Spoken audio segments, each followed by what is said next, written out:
Sütüm kelmedi gene. Süтім керемет қой. Отағасы, біздің үйленгенімізге 1 жыл болды ғой. Сол кеше Нағима көршіміз бар ғой.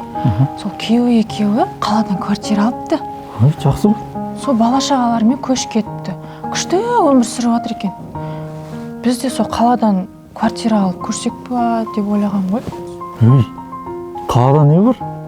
Ауылда жұмысымыз жүріп тұр. Тракторымыз жүріп тұр. Сүт, қаймақ бәрі табиғи. Не бар қалада? Қаймақ қалада да бар ғой. Кеше сол инстаграмнан өмірлерін көріп қызығып кеттім. Көшекші қалаға. Ой, қайдағыны айтпашы. Үйге бар да тамағын жаса. Мен қазір жұмыста істеп бар.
Сыйлайын қымбат көлік квартира, ой, ой, ой, квартира.